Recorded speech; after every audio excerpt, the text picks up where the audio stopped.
ప్రభువారు మన మధ్యలో ఉన్నారు కనుక దేవునికి స్తోత్రాలు చెల్లిద్దాం.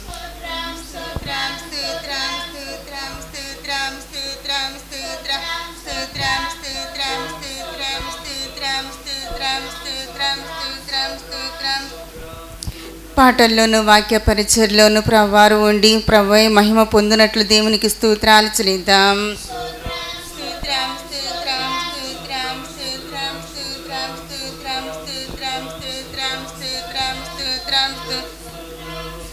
దైవజనులు వాక్యాన్ని బోధించుచుండగా ప్రతి ఒక్కరు హృదయాన్ని సారవంతమైన నేలగా మార్చినట్టు దేవునికి స్తోత్రాలు చెల్లిద్దాం.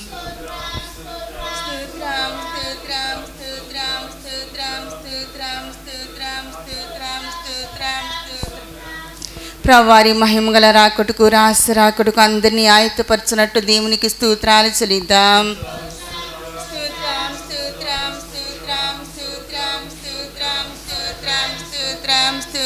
ఆమేన్. ప్రారంభ ప్రార్థన చేసుకుందాం. ప్రభా మీకు స్తోత్రాలు తండ్రి. అయా మహాగరుడ మహోన్నతుడ దేవా మీరు నా తండ్రి మాతో ఉండి నా తండ్రి మీరు జయకరంగా జరిగిస్తున్నారు తండ్రి. మీకు స్తోత్రాలు రాజా. ఇప్పుడు పాటల్లోనూ ఆరాధనలోనూ వాక్య పరిచయలోనూ మీరు ఉండమని అడుగుకొనొచ్చున్నాను తండ్రి. మీకు స్తోత్రాలు రాజా. అయ్యా మా తండ్రి మీ మహిమల రాకుడుకు రహస్య రాకుడుకు అందరినీ ఆయత్తపరిచి మీరే మహిమ ఘనత ప్రభావాలు పొందుకోమని నజరేయుడైన యేసుక్రీస్తు నామమున ప్రార్థిస్తున్నాం తండ్రి. ఆమేన్. అందరం కూర్చుందాం. పాటల పుస్తకము తెరిచి అందరం కలిసి పాటను పాడుకుందాం. పాటల పుస్తకము తెరిచి అందరం కలిసి పాటను పాడుకుందాం.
చేయు సేవ శీఘ్రముగా ముగించునుగా మనుష్య కుమారుడు తన మహిమతో వచ్చు వేళ సమీపించెను ప్రియ సోదర సంసిద్ధమా ప్రియ సోదరి సంసిద్ధమా ప్రియ సోదర సంసిద్ధమా ప్రియ సోదరి సంసిద్ధమా. ప్రైజ్ ప్రైజ్ అందరం చప్పట్లు కొడతా దేవుని నామమును కనపరుస్తాం.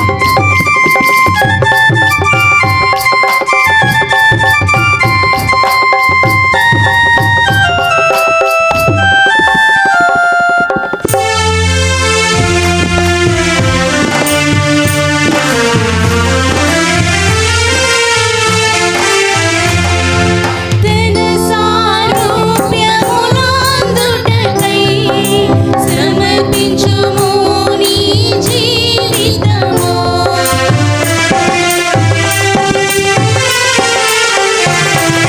తన సారూప్యమునందుటకై సమర్పించుము నీ జీవితము. తండ్రి కుమార దూతల యొక్క మహిమకై ఎదుర్చుడుము. తండ్రి కుమార దూతల యొక్క మహిమకై ఎదుర్చుడుము. మనుష్య కుమారుడు తన మహిమతో వచ్చు వేళ సమీపించెను ప్రియ సోదర సంసిద్ధమా ప్రియ సోదరి సంసిద్ధమా ప్రియ సోదర సంసిద్ధమా ప్రియ సోదరి సంసిద్ధమా. మనుష్య కుమారుడు తన మహిమతో వచ్చు వేళ సమీపించెను ప్రియ సోదర సంసిద్ధమా ప్రియ సోదరి సంసిద్ధమా ప్రియ సోదర సంసిద్ధమా ప్రియ సోదరి సంసిద్ధమా. దేవునికి స్తోత్రం. ప్రభు మనతో ఉన్నారు గనుక మన దేవునికి స్తోత్రాలు చెల్లిద్దాం. స్తోత్రం స్తోత్రం స్తోత్రం స్తోత్రం స్తోత్రం స్తోత్రం స్తోత్రం స్తోత్రం స్తోత్రం. పరిశుద్ధాత్మ దేవుడే మనకు బోధకుడుగా ఉన్నారు గనుక మాట్లాడువారు ఆయనే గనుక స్తోత్రాలు చెల్లిద్దాం. స్తోత్రం స్తోత్రం స్తోత్రం స్తోత్రం స్తోత్రం స్తోత్రం స్తోత్రం స్తోత్రం. మన ప్రభువును రక్షకుడైన యేసుక్రీస్తు వారి ద్వారా తండ్రి అయిన దేవునికి యుగాలలో ఆరాధన స్తుతులు స్తోత్రం నమస్కారాలు మహిమ ఘనత కీర్తి ప్రభావములు ఆరోపించుచు స్తోత్రాలు చెల్లిద్దాం. స్తోత్రం స్తోత్రం స్తోత్రం స్తోత్రం స్తోత్రం స్తోత్రం స్తోత్రం. ఆమేన్. అందరం కూర్చుందాం. మన రక్షకుడైన యేసుక్రీస్తు పేరిట మీ అందరికీ స్తోత్రాలు, మీకు శుభములు, ప్రభువుకు స్తోత్రాలు. ఈరోజు ఆయన యొక్క మన దేవుడైన ప్రభు యొక్క పరలోకపు వాక్యంలో నుండి ఆయన చిత్తమును జరిగించిన అనేకుల గురించి బైబిల్ సెలవిస్తుంది. అందులో ఒక ముగ్గురు గురించి మాత్రం ఈ సబ్జెక్ట్ పూర్తయితే ఈ దినం పూర్తిగా నేర్చుకుందాం. లేని ఎడల వచ్చే బైబిల్ స్టడీలో ఆయన చిత్తంను జరిగించిన, ఈ లోకంలో జీవించిన కాలంలో ఆయన చిత్తాన్ని జరిగించిన ఒక ముగ్గురు గురించి మనం నేర్చుకోబోతున్నాం. ఈ లోకంలో మనం జీవించడం కొరకు దేవుడు మనకు ఒక శరీరాన్ని అమర్చారు. తల్లి గర్భంలోనే పిండంగా ఉండి మనం రాలిపోయి ఉంటే మనం శరీరంలోకి వచ్చి ఉండేవాళ్ళం కాదు. మన జీవితాలలో ఇన్ని ఆశ్చర్యకార్యాలు మనం చూస్తుండేవారం కావు. పిండంగా మనం ఉండి రాలిపోయి ఉంటే మనం ఏమైపోయేవాళ్ళమో మనకే తెలియదు. కానీ దేవుడు మన తల్లుల గర్భాల్లో మన యొక్క శరీరాన్ని ఆయన నిర్మించారు, అమర్చారు, ఒక రూపాన్ని ఇచ్చారు. ఈ లోకంలో మనల్ని ఆయన పుట్టించారు. తన చిత్త మర్మం తెలియజేసి మనకు అని బైబిల్ సెలవిస్తుంది. లోకంలో ఉన్న మనుషులందరికీ ఆయన చిత్త మర్మాన్ని ఆయన తెలియపరచలేదు. ఎవరినైతే ఆయన ఏర్పరచుకున్నారు, ఎవరినైతే ఆయన నిర్ణయించారు అని రాయబడింది, అది తన అనాది కాలంలో వారికి ఆయన తన చిత్త మర్మాన్ని బయలుపరిచారు. చిత్త మర్మం అనగా ఆయన చిత్తములో ఉన్న రహస్యం.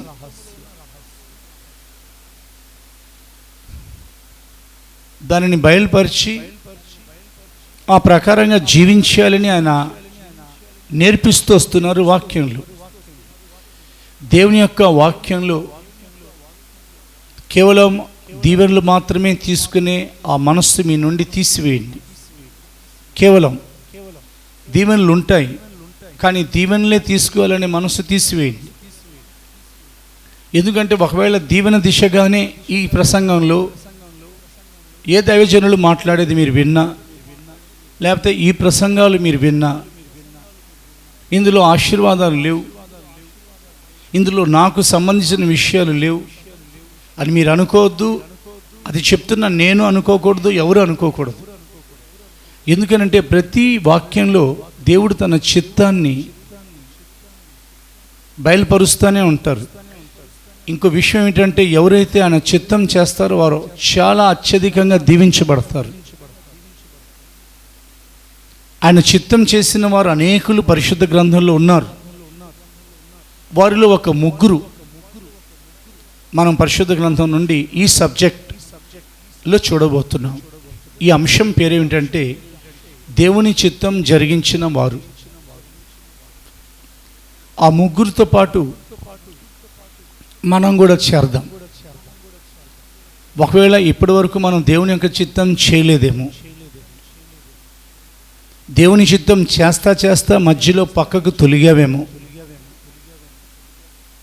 ఒకవేళ అది నేనైనా మీరైనా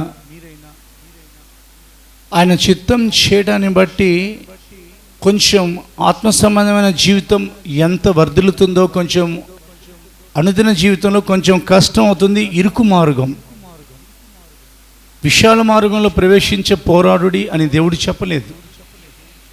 ఇరుకు మార్గమున ప్రవేశించుటకు మీరు పోరాడుడి అని అన్నారు, లేదా ప్రయత్నం చేయడి అని అన్నారు. ఆయన చిత్తం చేసే విషయంలో లోక మర్యాదను విడిచిపెట్టాల్సి వస్తుంది. లోకస్తుల యొక్క మర్యాద, లోకస్తులు అనుసరించే పద్ధతులు, లోకస్తుల యొక్క ఆ తీరు, ఆ వ్యవహార శైలి, దానిని మనం విడిచిపెడితేనే ఆయన చిత్తం తెలుసుకోవడానికి అవకాశం ఉంటుంది. మీ పరిశుద్ధ గ్రంథాన్ని తెరుస్తున్నారు. ఇప్పుడు మీరు రూపాంతరం చెందాలనంటే మనస్సు మారాలి. ఇక్కడ ముందు రిఫరెన్స్ మనం చూద్దాం. రోమీలకు రాయబడిన పత్రిక 12వ అధ్యాయం, the book of Romans chapter 2:12, 12వ అధ్యాయం 2వ వచనం చదవబడుతుంది. చదవండి. మీరు ఈ లోక మర్యాదను అనుసరింపక ఉత్తమమును అనుకూలమును సంపూర్ణమునై ఉన్న దేవుని చిత్తమేదో పరీక్షించి తెలుసుకున్నట్లు మీ మనసు మారి నూతన మగుట వలన రూపాంతరము పొందుడి. ఇక్కడ 3 విషయాలు వ్రాయబడ్డాయి. మీరు గమనించినట్లయితే ఇది బైబిల్ పఠనం. బైబిల్ని మనం చదువుతున్నాం, పరిశోధిస్తున్నాం, నేర్చుకుంటున్నాం, అనుసరించి తీర్మానంలోకి వస్తున్నాం. దేవుని యొక్క చిత్తం చాలా స్పష్టంగా ప్రతి మనుషునికి తెలియపరచబడుతుంది. యేసు ప్రభుల వారు ప్రార్థన చేయాలని శిష్యులు అడిగినప్పుడు, పరలోకమందున్న మా తండ్రి, మీ నామం పరిశుద్ధపరచబడును గాక, మీ రాజ్యం వచ్చును గాక, మీ చిత్తము పరలోకమందు నెరవేరుచున్న ప్రకారము భూలోకమందును, ఒక వ్యక్తిలో కాదు, ఒక ప్రాంతానికి కాదు, ఒక సంఘానికే కాదు, ఒక గుంపు జనానికే కాదు, భూలోకమంతటా నెరవేరును గాక అని వ్రాయబడింది. ప్రకృతి ఆయన చిత్తం చేస్తూ ఉంది, గుర్తుపెట్టుకోండి. ప్రకృతిలో ఉన్న సమస్తం సృష్టి కార్యాలు దేవుని యొక్క చిత్తాన్ని నెరవేరుస్తున్నాయని మర్చిపోమాకండి. ఈరోజు వరకు సూర్య చంద్ర నక్షత్రాలు మనకంటే కోట్ల రెట్లు ఫిజికల్గా, భౌతికంగా వారు చాలా బలంగా ఉంటారు. అవి కూడా దేవుని యొక్క చిత్తాన్ని అతిక్రమించలేదని బైబిల్లో వ్రాయబడింది. పంచభూతాలు, నింగి, నేల, నీరు, నిప్పు, వాయువు, ఇవి కూడా దేవుని యొక్క చిత్తాన్ని అతిక్రమించలేదు. దేవుని యొక్క చిత్తాన్ని అతిక్రమించింది సాతాను మాత్రమే. ఒకవేళ ఈ వాక్యం చెప్తున్న నేను నా మీద పెట్టుకొని చెప్తున్నాను, దేవుని యొక్క చిత్తం నేను జరిగించే సమయంలో సాతాను వచ్చి నన్ను ఒకవేళ దైవ చిత్తం నుండి సౌలును తొలగించినట్లుగా ఒకవేళ త్రోవ తప్పించడం జరిగితే దేవుడు దానికి వెంటనే అనుమతి ఇవ్వరు. దేవుడు అలా వదిలేయరు. దైవ చిత్తం జరిగిస్తున్న ఒక మనుష్యుడు తన చిత్తం చేయటం మానేస్తూ ఉంటే కళ ద్వారా, అనగా స్వప్నం ద్వారా, దర్శనాల ద్వారా, స్వరం ద్వారా, లేదా దైవ సేవకులు ఎవరైనా ప్రసంగాలు చేసే సమయంలో, లేదా వాక్యం నేను చదివే సమయంలో, లేదా ప్రవచనం ద్వారా దేవుడు నన్ను హెచ్చరిక చేయకుండా ఉండరు. సౌలుకు హెచ్చరికలు వచ్చినా కానీ అతడు దేవుని యొక్క చిత్తం చేయకుండా తన రాజ్యాన్ని పోగొట్టుకున్నాడు.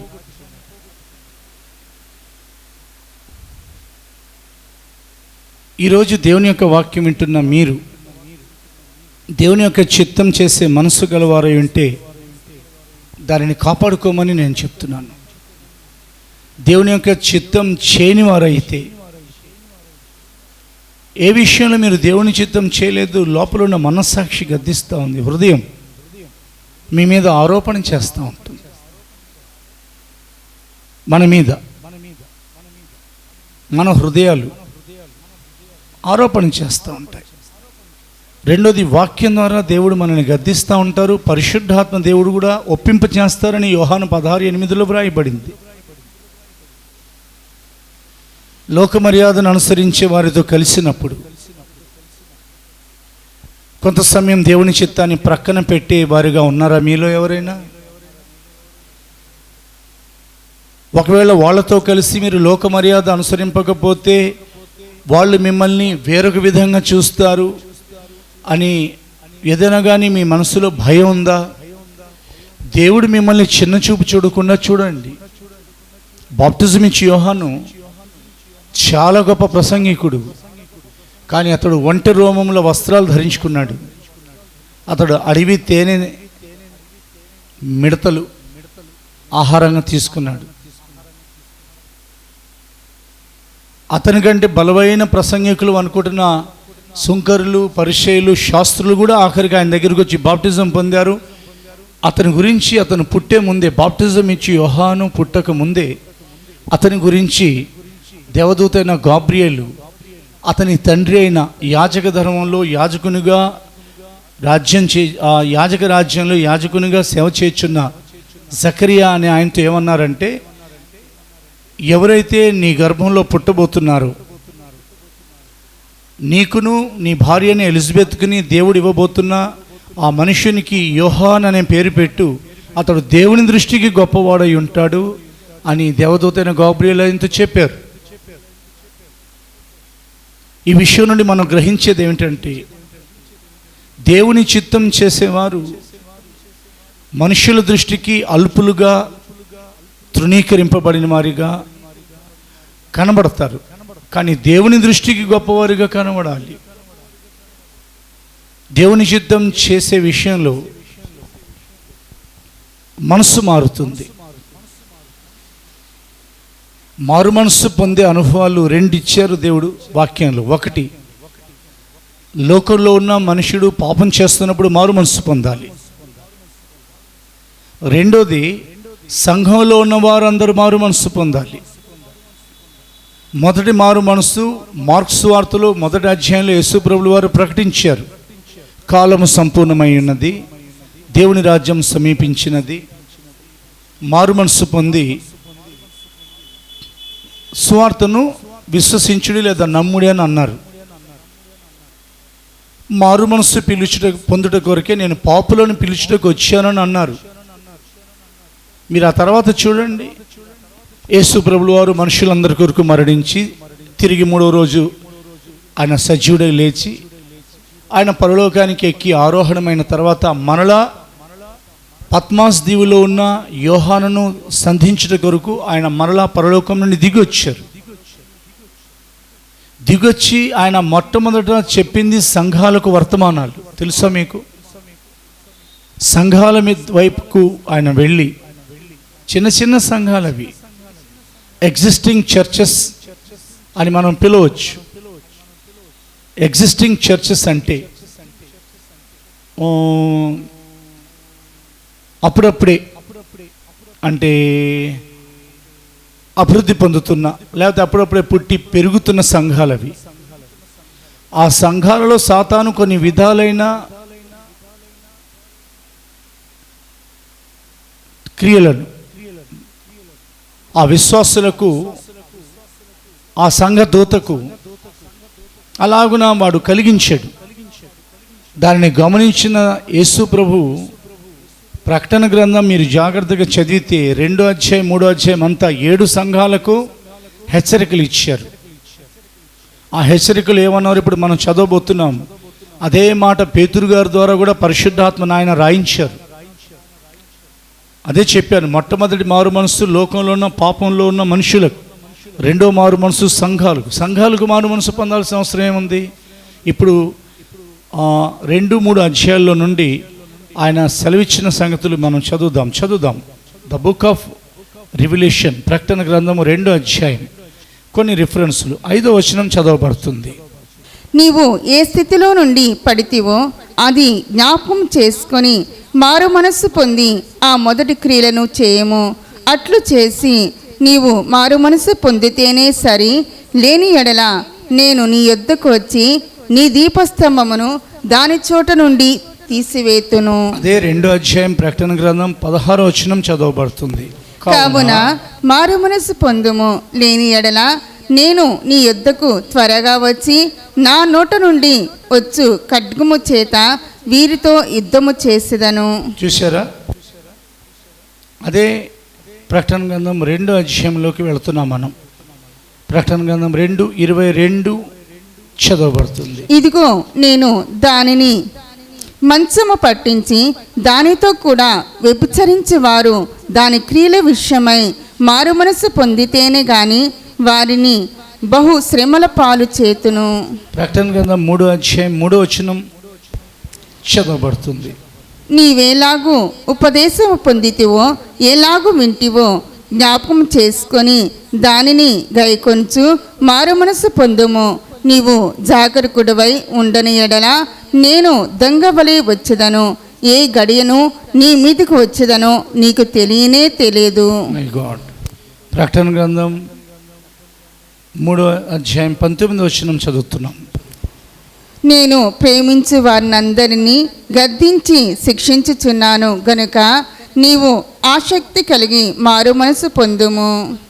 మీరు జాగ్రత్తగా దేవుని యొక్క వాక్యం వింటున్నారని, చదివే సమయంలో జాగ్రత్తగా చదువుతున్నారని, ప్రకటించే సమయంలో మేము కూడా ఆయన ముఖ కాంతిలో మాత్రమే, పరిశుద్ధాత్మని వెలుగులో మాత్రమే, సియోను ప్రకటనలు, నూతన యెరూషలేము ప్రత్యక్షతలు మాత్రమే ప్రకటించుచున్నామని మేమును నిదానంగా ఈ సంగతులను మీ ముందు తీసుకుని వచ్చుచున్నామని గ్రహించాలి. ఇచ్చకపు మాటలు, అవునా, లేకపోతే కల్పనా కథలు, కొద్దిసేపు నవ్విపోయే విషయాలు కావివి. మొదటిగా ఉద్భవించిన 2000 సంవత్సరాల క్రితం కట్టబడిన సంఘాలు, పౌలు గారు కట్టారు ఆ సంఘాన్ని. ముందు వచ్చింది ప్రభు ఎఫెసీ సంఘానికి, దానిని కట్టింది పౌలు గారు. మొట్టమొదటిగా అపోల్లో బోధించిన పౌలు గారు వచ్చి పరిశుద్ధాత్మ గురించి బోధ చేసి వారి మీద చేతులుంచి వారందరూ పరిశుద్ధాత్మ పొందిన తర్వాత ఆ సంఘాన్ని స్థిరపరిచి యేసుక్రీస్తు యొక్క రాకడ గురుకు అనేక విషయాలు ఎఫెసీ పత్రికలో వ్రాశారు. పౌలు గారు వచ్చి వెళ్ళిపోయిన తర్వాత యేసు ప్రభులు వారు వచ్చారు. సంఘాల గురించిన భారం గొప్పది. ఏ సంఘాల కొరకైతే ఆయన తన రక్తం చిందించారో ఆ సంఘాలను ఆయన విడిచిపెట్టరు. ఈ మాటలు వినుచున్న మీ కొరకు యేసు రక్తం చిందించారు, నా కొరకు యేసు ప్రభులు వారు మరణించారని మర్చిపోతూ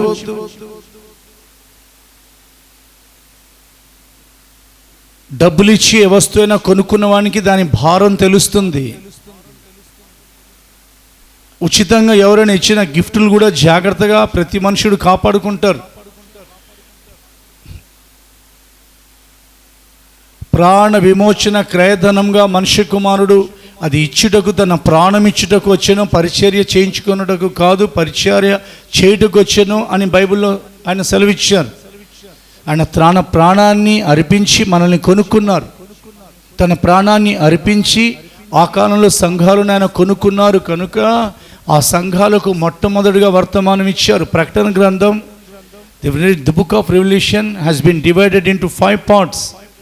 5 భాగాలుగా అది విభాగించబడింది. మొట్టమొదటి అధ్యాయము అది ఉపోద్ఘాతం, ఇంట్రడక్షన్గా చెప్పబడింది. 2వ అధ్యాయము, 3వ అధ్యాయం, 2వ అధ్యాయము, 3వ అధ్యాయం సంఘాలకు వర్తమానాలుగా ఇవ్వబడింది. 4వ అధ్యాయం నుండి ఇంచుమించు 11వ అధ్యాయం వరకు యూదులకు కూడా జరగబోయే కొన్ని కార్యాల గురించి వ్రాయబడ్డాయి. 12వ అధ్యాయం మొదలుకొని 19వ అధ్యాయం వరకు లోకానికి ఏం జరగబోతున్నాయి, ఎలాంటి ఉగ్రత పాత్రలు, కరోనా పాత్రలు కావు, ఎయిడ్స్ కావు, ఆంథ్రాక్స్ లాంటివి కావు, చికెన్ గునియా లాంటివి కావు. లోకం మీదకి రాబోతున్న ఉగ్రత పాత్రలు, 7 సంవత్సరాల భయంకరమైన శ్రమల గురించి 12వ అధ్యాయం మొదలుకొని 19వ అధ్యాయం వరకు వ్రాయబడ్డాయి. ఆ మధ్యలో సంఘం గురించిన కొన్ని సంగతులు ప్రస్తావించబడింది. భూకంపాల వలన, యుద్ధాల వలన, కరువుల వలన, ఖడ్గాల వలన, తెగుళ్ళ వలన,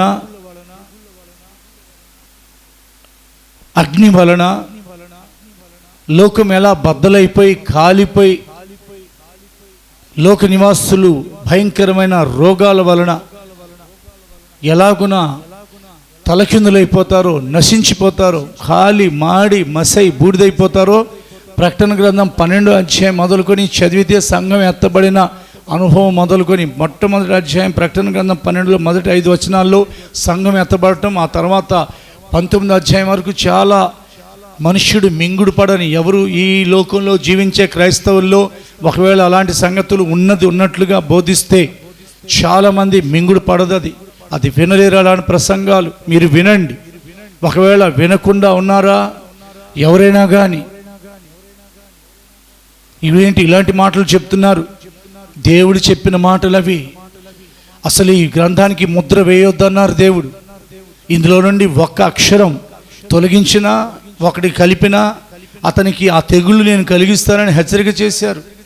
ముద్ర వేయొద్దు, ప్రకటించమన్నారు అందరినీ. కొందరే ప్రకటిస్తున్నారు, కొందరు చెప్పాల్సింది పోయి మరొకటి దురుపదేశంగా చెప్తున్నారు.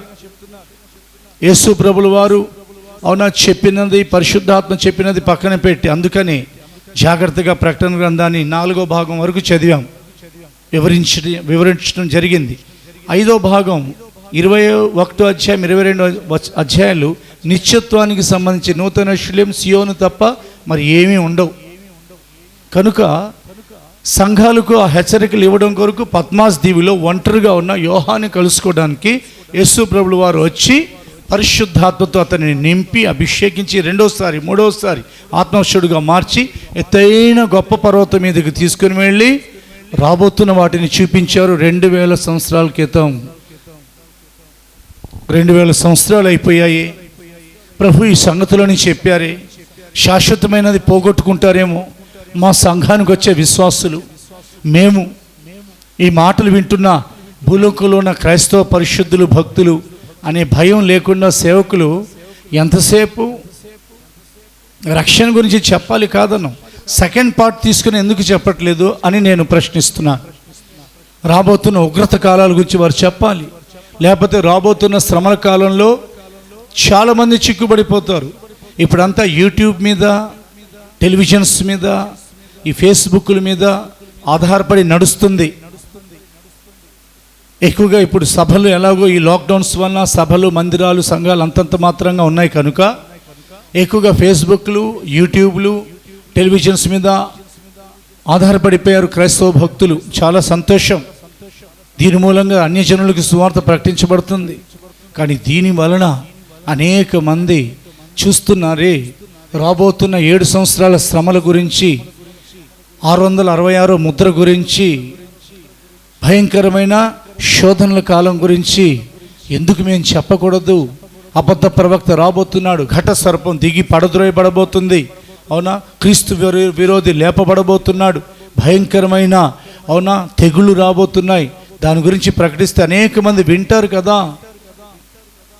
మీరు ఏది వినుచున్నారో జాగ్రత్తగా వినుడి అన్నారు యేసు ప్రభులు వారు. అందుకనే సంఘానికి ఆయన ఎఫెసీ సంఘం మొదలుకొని లవదీకియా, అది ఆఖరి సంఘం, ప్రకటన గ్రంథం 2వ అధ్యాయం ప్రారంభం ఎఫెసీ, 3వ అధ్యాయం ఆఖరిది లవదీకియా, ఈ 7 సంఘాలకు మారు మనసు గురించి ఆయన హెచ్చరిక చేశారు. మొదటగా వారి క్రియలను ఆయన మెచ్చుకున్నారు, వారి ప్రయాసాన్ని మెచ్చుకున్నారు. నీ కష్టమును నీ సహనమును నేను ఎరుగుదును, నాకు తెలుసు నువ్వు ఎంత కష్టపడుతున్నావు అని అన్నారు. ఇక మీదట నీ మీద ఏ భారం పెట్టనని అన్నారు.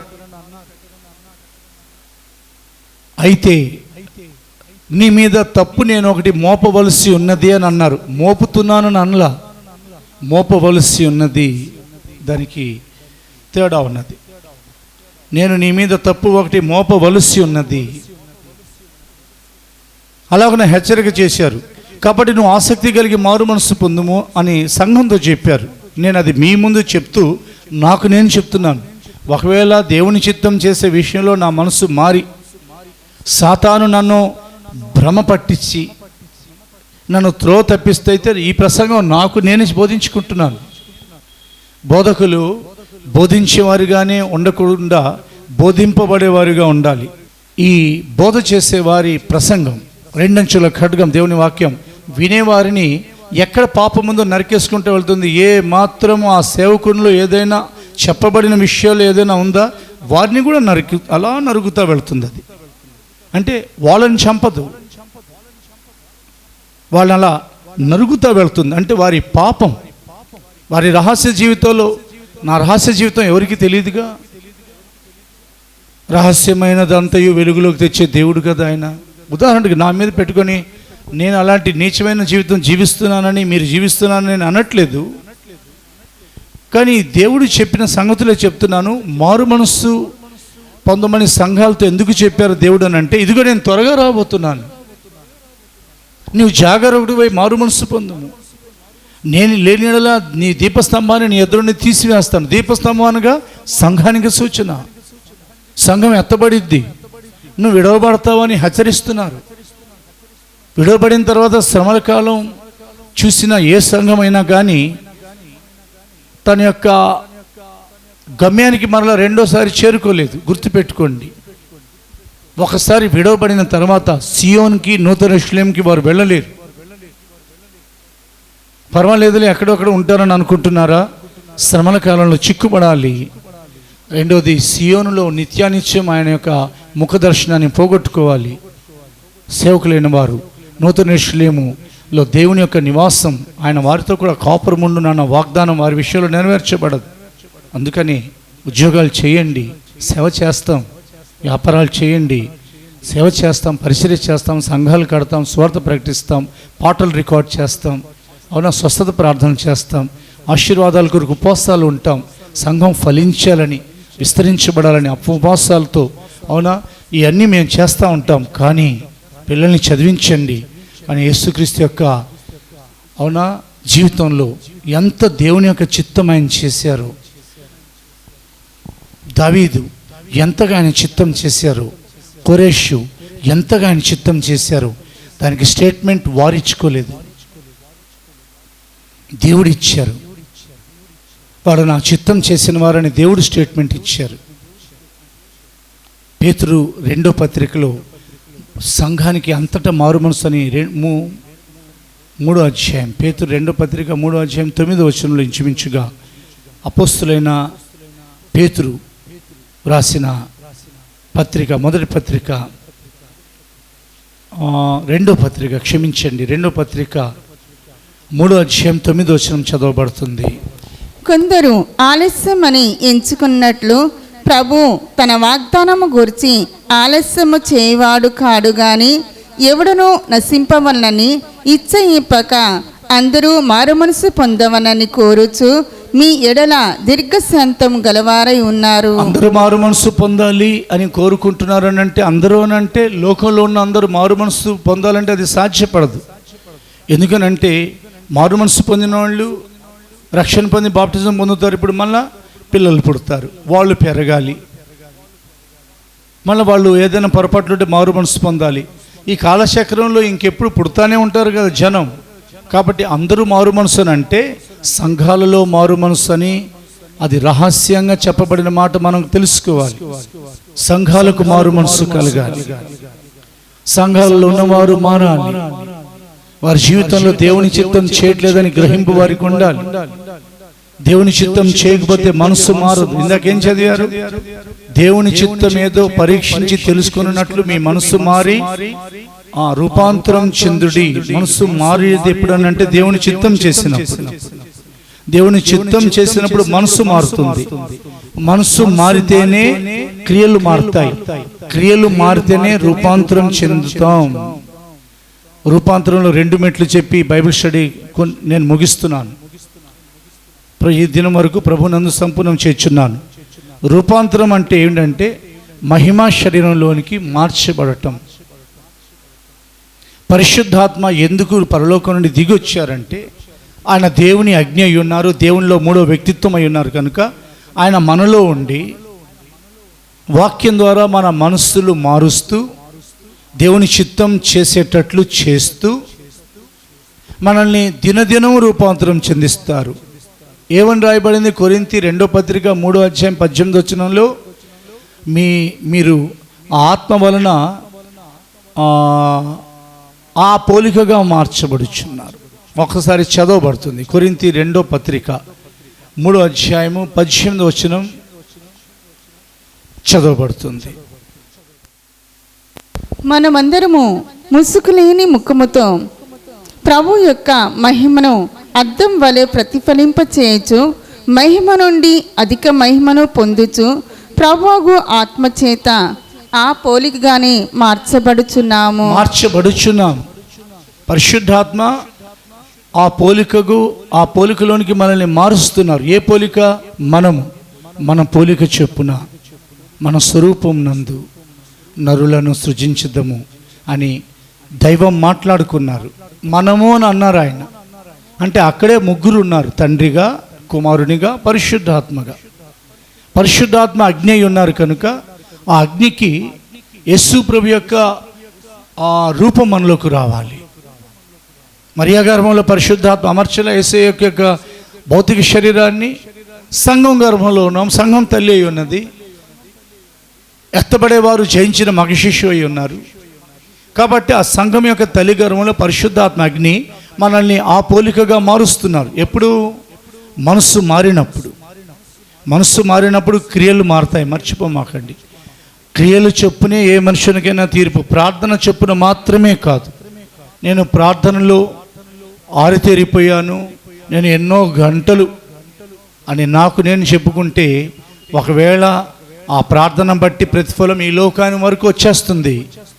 రూపాంతరం చెందించే సమయంలో దేవుడు క్రియలు అడ్డంగా ఉన్నాయి కనుక రూపాంతరం చెందించలేరు. ఆయన వచ్చి లోకమును ఒప్పింపచేయనని రాయబడింది. మనలో ఉన్న లోకాన్ని ఒప్పింపచేస్తారు. నా కుమారుడా, నా కుమార్తె, నీలో లోకం ఉంది, నేను యేసుక్రీస్తు వలె మార్చాలి. దానికరికే నేను పరలోకం నుండి దిగి ఈ లోకానికి వచ్చాను, నీలోకి వచ్చాను. నేను మార్చాలంటే నీ మనస్సు మారాలి. నీ మనసు మారాలంటే దేవుని యొక్క చిత్తం నువ్వు చేయాలి. దేవుని యొక్క చిత్తం చేయాలంటే నువ్వు వాక్యం వినాలి. అదే చెప్పింది ప్రారంభంలో, ఇరుకు మార్గం ఇది. కేవలం సమాధానం, దీవెన, ఐశ్వర్యం, అభివృద్ధి, విస్తరణ ఇవి చూసి 1,000 సార్లు హల్లెలూయా అని చెప్తున్న పరిశుద్ధుడా, దేవుని బిడ్డ, దేవుడు నీకు ఇస్తున్న సమాధానం, ఐశ్వర్యం, అభివృద్ధి, ఆశీర్వాదం, ఆరోగ్యం కొరకు నువ్వు 1000 సార్లు చెప్పు, సంతోషమే, 1,00,000 సార్లు చెప్పు. కానీ దేవుని యొక్క చిత్తం నేను చేయట్లేదని, నా క్రియల్లో మార్పు రాలేదని, నా మనసు మారట్లేదని, నేను రూపాంతరం చెందట్లేదని నీకు పశ్చాత్తాపం కలుగుతుందా? హఠాత్తుగా యేసుప్రభు మధ్యాకాశానికి వస్తే నువ్వు ఒక రెప్పపాట్లో రూపాంతరం చెందడానికి సిద్ధపడొద్దా? నేను సిద్ధపడొద్దా? మనం అందరం అలా సిద్ధపడొద్దా? ఈ క్రియలన్నీ అవునా ఇలాగున పేరుకుపోతా ఉంటే, చెత్త ఊడవకపోతే, బూజు దులపకపోతే, అవునా డస్ట్ దులపకపోతే డస్టర్ తీసుకొని ఆ గది, ఆ ఇల్లు, ఆ వస్తువు ఎంత దుమ్ము కొట్టుకుపోయి ఉంటుంది. రేపు పెళ్ళి 4 సంవత్సరాల నుండి ఒక ఇల్లు అంతా ఒక కళ్యాణ మండపమే అనుకోండి, ఒక ఫంక్షన్ హాలే. 4 సంవత్సరాల నుంచి తలుపులు వేసేసి ఉన్నారు. ఆ వంట పాత్రలు కానీ, ఆ కుర్చీలు కానీ డస్ట్ పట్టుకుపోయినాయి. రేపు పెళ్ళి, హఠాత్తుగా వెళ్ళి ఒక రోజులో అదంతా శుభ్రం చేయగలరా? ఎంతకాలమైంది మన క్రియల్లో మార్పు లేక? ఎంతకాలమైంది మన మనసులు మారక? రేపు పెళ్ళి అని ఎందుకు అంటున్నాను? ఈరోజు మాత్రమే మనది, రేపు మనది కాదు. అయితే ఆయన ప్రొద్దుకునుకు వేళ వస్తారని హెచ్చరిక చేశారు. యేసుప్రభు యొక్క రాకడ గురించి. లేని ఏడల అర్ధరాత్రి వేళ వస్తానన్నారు. 3వది కోడి కూజాములో వస్తానన్నారు. 4వది తెల్లవారుజాములో వస్తానన్నారు. మీ యజమానుడు ఎప్పుడు వస్తారు? మీరు అనుకొనని గడియల్లో ఆయన వచ్చును, మనిషి కుమారుడు వచ్చునన్నారు. కాబట్టి అప్పుడు రూపాంతరం చెందడం సాధ్యం అవుతుందా? దేవుని చిత్తం పరీక్షిస్తున్నారా? స్వచిత్తానికే మీరు కట్టుబడి ఉన్నారా? మీ సొంత చిత్తం విషయంలో మీరు దినదినము పౌలు గారు చెప్పినట్లుగా నేను దినదినము చనిపోవచ్చున్నాను. I die daily. నా సొంత చిత్తం కొరకు నేను ఐ డై డైలీ, నేను రోజు దినదినం చనిపోతున్నాను. మీలో ఈ ప్రసవ భారం కలగాలని, క్రీస్తు స్వరూప్యం మీరు పొందాలని దినదినం నేను చనిపోతున్నాను. దినదినము దేవుని యొక్క చిత్తాన్ని పరీక్షించండి.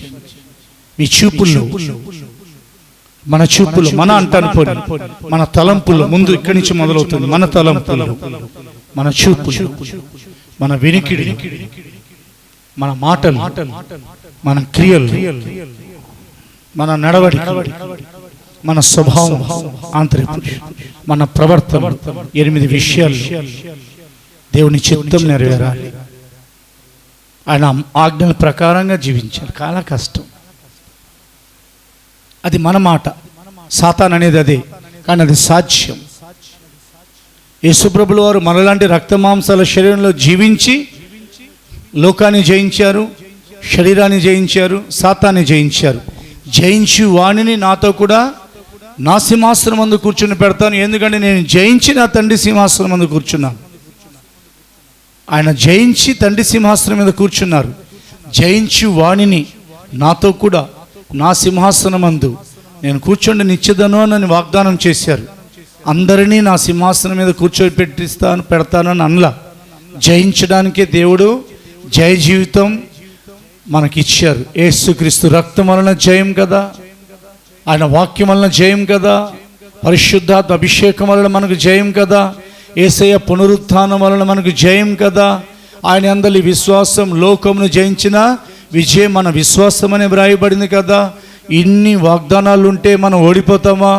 దేవుని చిత్తము పరీక్షించండి, మనసు మారుతుంది. తెలుసుకోనండి, రూపాంతరం చెందండి. ప్రభు వచ్చినప్పుడు ఆయన రూపంలోకి వెళతాం. రాబోతున్నవి భయంకరమైన కాలాలు. ఏది? శ్రమల కాలాలు. కరోనా కాలం గురించి నేను చెప్పట్లా. మ్యాక్సిమం ఈ థర్డ్ వేరియంట్ని దేవుడు ఆయన కృపచేత ఆపేస్తారు. లేకపోతే ఎకానమీ, ఆర్థిక వ్యవస్థ, ఆరోగ్య వ్యవస్థ, సమాధానం, పిల్లల చదువులు, సేవలు, సంఘాలు, పరిచర్యలు, సభలు ఇవన్నీ కూడా ఆత్మీయ అనుభవాలు ఆటంకపరచబడతాయి. కనికరం గల దేవుడు ఇంత మటుకు చాలును, నీ కత్తి తీయము, వరలో పెట్టుము అని దేవదూతతో చెప్పినప్పుడు అక్కడ వర్ణాను కళ్ళం దగ్గర దేవదూత నిలబడి ఉన్నారు. వెంటనే అవునా దేవుని యొక్క మాట విని అతని యొక్క ఖడ్గాన్ని వరలో పెట్టేశాడు. అయిపోయింది, క్లోజ్. దేవుని యొక్క వాక్యంలో రాయబడింది, అక్కడ దేవుడు ఇంత మటుకు చాలును, కత్తిని వరలో పెట్టుమని అన్నారు. తప్పకుండా థర్డ్ వేరియంట్ రాకుండా ఇక మీద ప్రపంచానికి, మన దేశానికి, మన పవిత్ర భారతదేశానికి, మన రాష్ట్రానికి, మన జిల్లాకి, మన పట్టణాలకు, మన గ్రామాలకు, మన సరిహద్దులకు, మన ప్రాంతాలకు, మన పేటలకు ఈ కరోనా రాకుండా థర్డ్ వేరియంట్ మన పిల్లలకు అవునా ఆయన అగ్ని ప్రాకారమై ఉండి ఆయన కాపాడుతారు. మనం ఆయన చిత్తం చేసే నోవాహు వలె ఉందాం. ఆయన చిత్తం జరిగించే పరిశుద్ధుల్లో మనం చేరదాం. ఆయన చిత్తం చేసిన వారు ఈ లోకంలో నురంతలు ఆస్వాదించబడ్డారు, బహుగా విస్తరింపబడ్డారు, చాలా కాలం జీవించారు, దీర్ఘాయుష్మంతులయ్యారు. దేవుని రాజ్యంలో వారు ఆయన ఉన్నతమైన స్థానంలోకి వెళ్ళారు. దేవుడు మనల్ని ఎదుర్కోవడం కొరకు మధ్యాకాశానికి రాబోతున్నారు. ఆయనను ఎదుర్కొంటూ మనం వెళ్ళాలి. తలలుంచుదాం. ఆయన చిత్తం చేసే మనస్సుని దేవుడు మనకు దయచేసి దినదినం మనల్ని రూపాంతరం చెందించుదురుగాక. మధ్యాకాశానికి మన ప్రభు దిగొచ్చినప్పుడు ఆయన వలె మనల్ని మార్చి ఆయన ఎదుట నిలవబెట్టుదురుగాక. తలలుంచుదాం, చేతులు జోడిద్దాం. ముందు చిన్న తీర్మానం చేసుకుందాం, తర్వాత ప్రార్థన చేయబడుతుంది. చిన్న తీర్మానం. ప్రభువా, నన్ను క్షమించండి. యేసయ్యా, మీ చిత్తం తెలుసుకునే స్థాయికి నేను ఎదగలేకపోతున్నాను. కాబట్టి మీ చిత్తం ప్రకటించబడే వాక్యాన్ని నేను వినడానికి ఇష్టపడట్లేదు. ఇంతకాలం మీ వాక్యం విన్నా మీ చిత్తం చేయడానికి నేను తీర్మానం తీసుకునేది లేదు ఇంతవరకు. మీ చిత్తం చేసిన అనేకులలో ఒక ముగ్గురు పరిశుద్ధుల గురించి మాకు నేర్పించారు. మీ చిత్తమే మేము చేస్తాం, మిమ్మల్ని ఎక్కువగా ప్రేమిస్తాం, మీతోనే మేము నడుస్తాం, మీరు వచ్చినప్పుడు మిమ్మల్ని మేము మారుతాం. మీ చిత్తం చేసే మనస్సులు మాకు కలుగొచ్చి దావీదుకు కలిగించినట్లుగా నూతనమైన అంతరంగం మాలో పుట్టించండి. మా ప్రభువైన యేసుక్రీస్తు పేరిట అడుగుచున్నాం తండ్రి, ఆమేన్. ప్రార్థన చేసుకుందాం.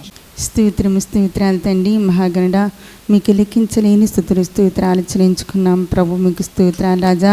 ఎందరైతే నా తండ్రి ప్రభు రాజువి దేవుని చిత్తము చేయట్లో నా తండ్రి ప్రభు వారందరినీ మార్చమని అడుగుకొనొచ్చు నా తండ్రి. స్వామికి స్తోత్రాలు రాజా.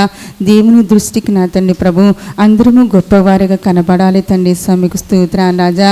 అయా యేసు ప్రభు వారు అయా రక్తము చిందించినారు తండ్రి. నా కొరకు రక్తము చిందించినారు తండ్రి. అందరి కొరకు రక్తము చిందించారు తండ్రి స్వామికు స్తోత్రాలు రాజా. అయ్యా నా తండ్రి ప్రభు, అయ్యా ప్రతి ఒక్కరూ నా తండ్రి ప్రభు రాజువి మీ చిత్తాన్ని తెలుసుకుని జీవించాలి తండ్రి స్వామికు స్తోత్రాలు రాజా. అయ్యా మీరు దొంగవలే వస్తానని చెప్పి సెలవిచ్చారు తండ్రి సా. అయా దొంగవలే వచ్చినప్పుడు నా తండ్రి ప్రభు మేము సిద్ధపడి ఉండకపోతే తండ్రి సా అయా శ్రమల కాలములో చిక్కపడతాం తండ్రి స్వామికు స్తోత్రాలాజా. శ్రమలు అయా అత్యధికముగా ఉంటాయి తండ్రి స్వామికు స్తోత్రాలాజా. అయా నా తండ్రి మేమందరము నా తండ్రి ప్రభు రాజువి మీ రహస్యరాకులు అయా నా తండ్రి ఎత్తబడి పోలో ఉండాలి తండ్రి స్వామికు స్తోత్రాలాజా. ఎత్తబడి నా తండ్రి మధ్యాకాశములో మిమ్మల్ని చూడాలి తండ్రి సా.